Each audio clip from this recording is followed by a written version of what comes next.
इस देश में आप इफ्तार पार्टियां करिए, बड़े बड़े लोगों को बुलाइए, कोई कुछ नहीं कहेगा, उल्टे आपकी तारीफ करेगा कि वाह क्या गजब का सेकुलरिज्म है।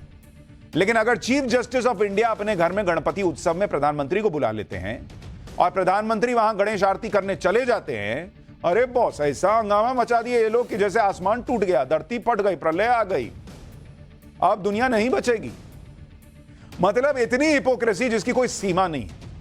कल रात से इंडी गठबंधन के इकोसिस्टम में आग लगी हुई है, जब से उन्होंने वो वीडियो देखा जिसमें प्रधानमंत्री नरेंद्र मोदी चीफ जस्टिस के घर जा रहे हैं और वहां गणेश आरती कर रहे हैं। उसके बाद जिस तरह की हाय तौबा मची है, उससे तो लग रहा है कि वीडियो देखते ही कई लोग मूर्छित हो गए होंगे। डर लग रहा है कि कुछ को हार्ट अटैक ना आ गया हो। कल रात से लेकर आज पूरा दिन इस इकोसिस्टम का बीपी बढ़ा रहा है। कोई कह रहा है कि पीएम गए क्यों चीफ जस्टिस के घर पे, कोई कह रहा है कि चीफ जस्टिस ने बुलाया क्यों पीएम को। भाई मतलब इशारों में कोई खुल के कह रहा है, कोई इशारों में कह रहा है कि अरे बॉस ये तो जुडिशरी और सरकार के बीच सेटिंग गेटिंग हो गई। लेकिन इनकी बुद्धि पर तरस आता है कि कोई किसी से सेटिंग करेगा तो ऐसे कुल्ले में करेगा बॉस, वीडियो दिखाएगा। खैर आज इस चैप्टर में हम आपको विस्तार से एक एक चीज बताएंगे। ये भी बताएंगे कि कांग्रेस के जमाने में कैसे नेता जज बनते थे और जज नेता बन जाते थे। ऐसा लगता था जज ना हुए क्रिकेट प्लेयर हो गए जो कभी आईपीएल खेल रहे हैं, कभी नेशनल टीम में टेस्ट खेलने जा रहे हैं। जो लोग आज नैतिकता की दुहाई देकर छाती पीट रहे हैं, उन्हें ऐसी ऐसी बातें याद दिलाऊंगा कि मुंह झुकाकर छुपने की जगह ढूंढेंगे। लेकिन सबसे पहले यह देख लीजिए कि ऑपोजिशन पीएम मोदी की इस गणेश आरती पर कह क्या रहा है। कहा जा रहा है कि पीएम मोदी और चीफ जस्टिस ऑफ इंडिया का इस तरह से व्यक्तिगत तौर पर मिलना न्यायपालिका की आजादी के लिए ठीक नहीं। सीजेआई और पीएम के बीच एकदम व्यक्तिगत और एकांत मुलाकात की परंपरा नहीं रही है। ये कहां एकांत है बॉस? ये आसपास लोग खड़े हुए इनको दिख नहीं रहे हैं, ये अदृश्य लोग हैं क्या? खैर इस तरह की मुलाकात से लोगों के मन में शक पैदा होता है। लोगों के मन में शक पैदा नहीं होता है, आप पैदा करना चाह रहे हैं।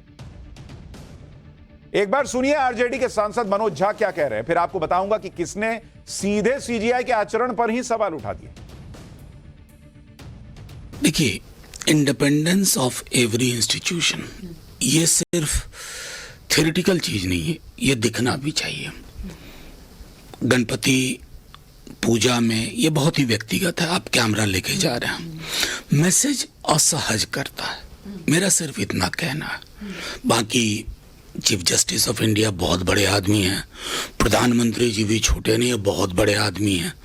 अब उन लोगों ने अगर संवैधानिक व्याख्या के बावजूद ये तस्वीर पब्लिक डोमेन में रिलीज की तो मैं क्या ही कहूं। जो बात मनोज झा इशारों में कह रहे हैं उसी बात को शिवसेना उद्धव ठाकरे के नेता खुलकर बोल रहे हैं और सीधे चीफ जस्टिस को टारगेट कर रहे हैं। संजय राउत ने सोशल मीडिया पोस्ट में लिख दिया कि संविधान के घर को आग लगी घर के चिराग से, ईवीएम को क्लीन चिट। महाराष्ट्र में चल रही संविधान विरोधी सरकार के सुनवाई पर 3 साल से तारीख पर तारीख। पश्चिम बंगाल बलात्कार मामले में सू मोटो हस्तक्षेप, लेकिन महाराष्ट्र रेप कांड का जिक्र नहीं। दिल्ली मुख्यमंत्री केजरीवाल की बेल पर तारीख। ये सब क्यों हो रहा है? क्रोनोलॉजी समझ लीजिए। भारत माता की जय। यानी संजय राउत ने तो एक ही पल में सीजीआई के पूरे करियर पर सवाल उठा दिए, वो भी सिर्फ इसलिए क्योंकि उन्होंने प्रधानमंत्री मोदी को गणेश पूजा पर अपने घर बुला लिया। इंडी गठबंधन का यही हाल है, वो नरेंद्र मोदी के विरोध में किसी को भी टारगेट कर सकता है। पिछले दिनों कोलकाता केस में जब राष्ट्रपति ने टिप्पणी कर दी थी तो इंडी गठबंधन ने राष्ट्रपति पर भी सवाल उठा दिए थे। ये किसी को नहीं छोड़ते भाई। सिर्फ इंडी गठबंधन ही नहीं बल्कि इस मुलाकात से कुछ और लोगों को भी दिक्कत हो रही है। इसमें एक नाम सुप्रीम कोर्ट की सीनियर वकील इंदिरा जयसिंह का है। उन्होंने ट्वीट किया कि भारत के मुख्य न्यायाधीश ने कार्यपालिका और न्यायपालिका के बीच शक्तियों के विभाजन से समझौता कर लिया। सीजीआई की स्वतंत्रता से सारा भरोसा उठ गया है। एससीबीए यानी सुप्रीम कोर्ट बार एसोसिएशन को कार्यपालिका से सीजीआई की स्वतंत्रता से सार्वजनिक रूप से किए गए समझौते की निंदा करनी चाहिए। अभी मैं इतिहास बताऊंगा क्या क्या कॉम्प्रोमाइज हुआ है नहीं हुआ है, तब आपको पता चलेगा कि यह कॉम्प्रोमाइज है भी या नहीं। सुप्रीम कोर्ट के वकील प्रशांत भूषण ने भी सीजीआई के घर पर प्रधानमंत्री के पहुंचने पर सवाल उठाए। उन्होंने ट्वीट किया, यह शॉकिंग है, चौंकाने वाला है कि सीजीआई चंद्रचूड़ ने मोदी को एक प्राइवेट मीटिंग के लिए अपने आवास पर आने की अनुमति दी। यह न्यायपालिका के लिए बहुत बुरा संकेत है, जिस पर कार्यपालिका से नागरिकों के मौलिक अधिकारों की रक्षा करने और यह सुनिश्चित करने की जिम्मेदारी सौंपी गई है कि सरकार संविधान के दायरे में काम करे।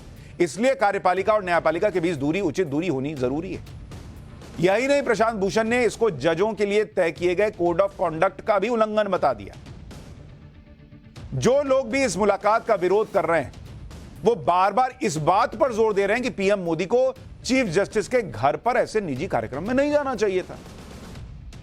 ऐसे लोगों को यह समझना चाहिए कि यह कोई निजी कार्यक्रम जैसा नहीं है। गणेश पूजा पर तो कोई भी किसी के घर पर जाता है आरती करने। संविधान में ऐसी मुलाकात पर किसी तरह की कोई मनाही भी नहीं है। और अगर पीएम मोदी और सीजेआई का मकसद पूजा के अलावा कुछ और होता तो फिर इस मुलाकात की तस्वीरें ही सामने नहीं आती। अगर पर्दे के पीछे सरकार और न्यायपालिका की कोई जुगलबंदी करनी थी तो उसके लिए सीधे पीएम मोदी सीजेआई से डील करेंगे कि जाके फोटो खिंचवाएंगे। अच्छा, फोटो नहीं आती तब अलग तमाशा होता कि खबर चल जाती कि अरे पीएम सीजेआई के घर गए थे तो कहते अरे फोटो नहीं आई, देखो लोग छुप के मिल रहे थे। अब फोटो आ गई तो कह रहे हैं फोटो दिखा के कुछ मैसेज दे रहे हैं। मतलब बहुत ही बचकानी किस्म की बात कर रहे हैं।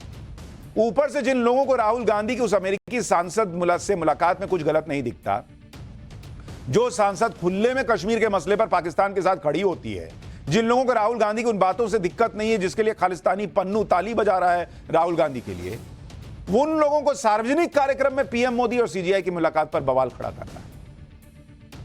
अच्छा, जो लोग भी ये ज्ञान दे रहे हैं कि प्रधानमंत्री और सीजेआई को आपस में दूरी बनाकर रखनी चाहिए, इस तरह की मुलाकात से बचना चाहिए, उन्हें साल 2009 की ये तस्वीरें दिखाता हूं जब तत्कालीन पीएम मनमोहन सिंह ने अपने घर पर इफ्तार पार्टी दी थी। इस इफ्तार पार्टी में तब के सीजेआई केजी बालाकृष्णन शामिल हुए। तब तो किसी ने छाती नहीं पीटी कि अरे बॉस ये क्या हो गया, अब तो न्यायपालिका से भरोसा उठ गया, अब तो कुछ बचा नहीं। क्यों, ये तब के सीजेआई से मनमोहन सिंह सेटिंग गेटिंग कर रहे हैं क्या?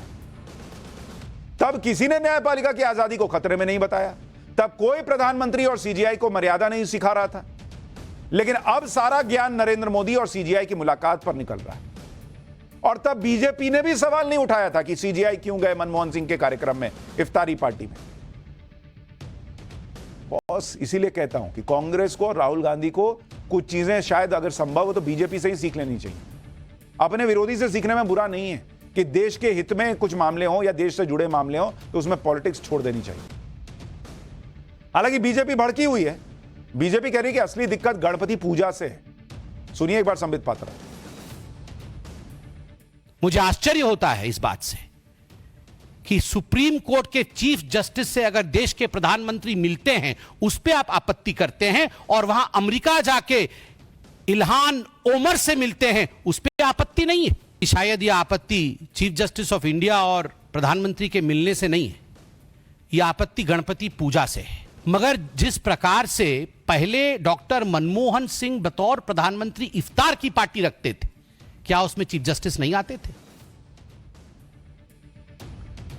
जो लोग आज चीफ जस्टिस पर सवाल उठा रहे हैं वो लोग भूल गए कि ये वही चीफ जस्टिस हैं जिन्होंने ऐसे ऐसे फैसले भी दिए जो सरकार के खिलाफ थे।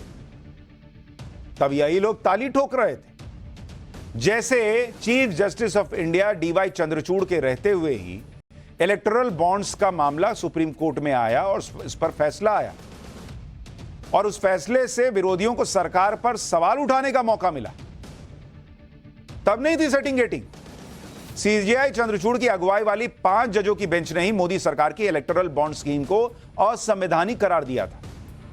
जजों की नियुक्ति, सीजेआई चंद्रचूड़ ने हायर कोर्ट्स में जजों की नियुक्ति के लिए केंद्र सरकार की तरफ से नामों को होल्ड पर रखने की आलोचना की। उन्होंने यह सुनिश्चित किया कि कॉलेजियम की सिफारिशों को सरकार की तरफ से अनिश्चित काल तक रोका ना जाए और चुने गए जजों के नाम को जल्द से जल्द मंजूर किया जाए। सेटिंग गेटिंग होती तो यह होता। सीलबंद लिफाफे में जवाब। सीजेआई चंद्रचूड़ की अगुवाई वाली बेंच ने कई मामलों में केंद्र सरकार की तरफ से सील कवर में जवाब दाखिल करने से मना कर दिया। ऐसे मामलों में वन रैंक वन पेंशन और हिंडनबर्ग रिपोर्ट पर हुई सुनवाई भी शामिल है। तब चंद्रचूड़ से इन लोगों को कोई दिक्कत नहीं थी, आज सीजेआई से दिक्कत हो गई।